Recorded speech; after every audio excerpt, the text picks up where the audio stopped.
తొలివార్త ప్రజల కోసం ప్రజల పక్షం. వచ్చే నెల ఫిబ్రవరి 7 నుంచి మార్చి 16 వరకు నిర్వహించనున్న మన్యంకొండ శ్రీ లక్ష్మీ వెంకటేశ్వర స్వామి బ్రహ్మోత్సవాలను అత్యంత వైభవంగా నిర్వహించేందుకు అవసరమైన అన్ని ఏర్పాట్లు చేయాలని మహబూబ్ నగర్ శాసనసభ్యులు ఎన్ఎం శ్రీనివాసరెడ్డి కోరారు. బ్రహ్మోత్సవాల ఏర్పాట్ల విషయమై మంగళవారం సమీకృత జిల్లా అధికారుల కార్యాలయ భవన సముదాయంలోని సమావేశ మందిరంలో ఆయన ఎస్పీ డి జానకి, స్థానిక సంస్థల అదనపు కలెక్టర్ శివేంద్ర ప్రతాప్లతో కలిసి సన్నాహక సమావేశాన్ని నిర్వహించారు. ఈ సమావేశంలో బ్రహ్మోత్సవాలకు చేయాల్సిన ఏర్పాట్లపై ఆయా శాఖల అధికారులతో ఆయన సమీక్షించారు. తెలంగాణలోనే చిన్న తిరుపతిగా పేరుగాంచిన మన్యంకొండ శ్రీ లక్ష్మీ వెంకటేశ్వర స్వామి బ్రహ్మోత్సవాలకు వేలాది మంది భక్తులు వచ్చే అవకాశం ఉందని, గత సంవత్సరం జరిగిన లోటుపాట్లు జరగకుండా ఈ సంవత్సరం భక్తులు అసౌకర్యానికి గురి కాకుండా అన్ని ఏర్పాట్లు చేయాలని కోరారు. బ్రహ్మోత్సవాల సందర్భంగా భక్తులకు ఎటువంటి ఇబ్బంది కలగకుండా అవసరమైన త్రాగునీరు, శానిటేషన్, టాయిలెట్లు, బందోబస్తు, రద్దీ నియంత్రణ, పార్కింగ్ వంటి సౌకర్యాలను కల్పించాలని అన్నారు. బ్రహ్మోత్సవాల సందర్భంగా ఎలాంటి సంఘటనలు జరగకుండా స్వామివారి దర్శనం సులభంగా అయ్యేలా చూడాల్సిందిగా ఆయన విజ్ఞప్తి చేశారు. బ్రహ్మోత్సవాల నిర్వహణకు monitoring committee, water and sanitation committee, food committee, finance committee, festival committee, land order కమిటీలను ఏర్పాటు చేయడం జరిగిందని అన్నారు. జాతరకు ముఖ్యమంత్రి, విఐపీలు వచ్చే అవకాశం ఉంటుందని, అందుకు అనుగుణంగా అధికారులు శ్రద్ధగా ఏర్పాట్లు చేయాలని సూచించారు. అలాగే వివిధ శాఖల అధికారులకు అప్పగించిన విధులను సక్రమంగా ఎలాంటి ఇబ్బందులు లేకుండా నిర్వర్తించాలని అన్నారు. ఎస్పీ డి జానకి మాట్లాడుతూ పోలీస్ శాఖ తరపున ఎటువంటి అవాంఛనీయ సంఘటనలు జరగకుండా తగిన బందోబస్తు ఏర్పాటు చేయనున్నట్లు తెలిపారు. క్యూలైన్ నిర్వహణ, షీ టీంలు, మఫ్టీ టీంలు, ప్రత్యేక పోలీస్ టీంలు ఏర్పాటు చేయడం జరుగుతుందని తెలిపారు.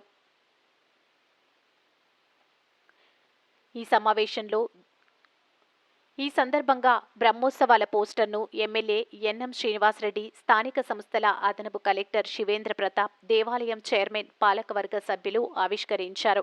సమావేశంలో దేవాదాయ శాఖ అసిస్టెంట్ కమిషనర్ శ్రీనివాసరాజు, మన్యంకొండ దేవస్థానం chairman Alahari Madhusudan, DRO KVV Ravikumar, వివిధ శాఖల అధికారులు తదితరులు ఈ సమావేశానికి హాజరయ్యారు.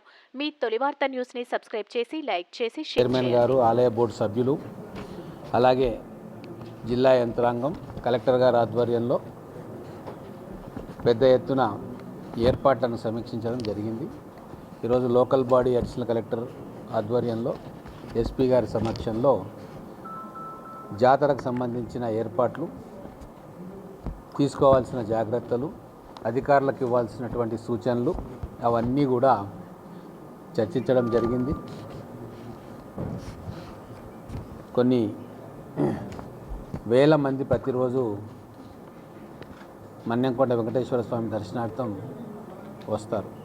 వారికి కావాల్సిన ఏర్పాట్లు చేయడం అనేది చాలా శ్రద్ధతో కానీ చేస్తే తప్ప భక్తులకు సౌకర్యాలు కల్పించలేం.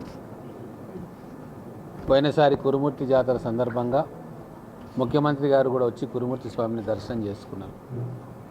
ఈసారి కూడా మన్యంకొండ జాతరకు కూడా రావాలన్న సంకల్పం వారికి ఉన్నట్టు ఆ రోజు తెలియజేసిండ్రు. కాబట్టి అవకాశం ఉంటే ముఖ్యమంత్రి గారు కూడా రావచ్చు.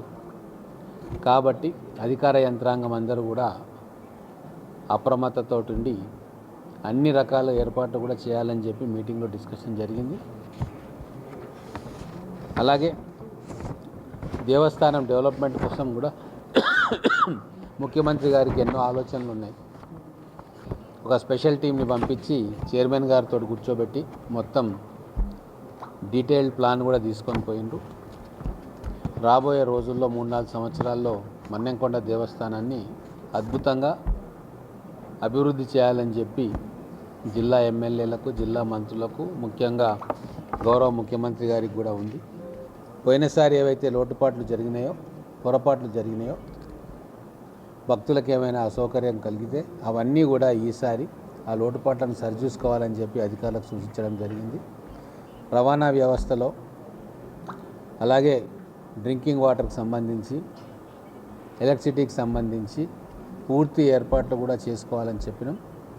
భక్తులకు టాయిలెట్ సౌకర్యాలు, స్నానం చేయడానికి కావాల్సిన సౌకర్యాలు, షవర్సు, డ్రింకింగ్ వాటర్ సప్లై తర్వాత ఉండడానికి ఎవరన్నా నైట్ టైం ఉంటే వాళ్ళకు ప్రాపర్ షెడ్స్, వాటి మెయింటెనెన్సు, ఇవన్నీ కూడా జాతర ఏర్పాట్లలో భాగమే. కాబట్టి ఈసారి కలెక్టర్ గారి ఆధ్వర్యంలో, లోకల్ బాడీస్ అడిషనల్ కలెక్టర్ ఆధ్వర్యంలో ఏర్పాట్లు చక్కగా చేస్తారని చెప్పి మేము భావిస్తూ ఉన్నాం.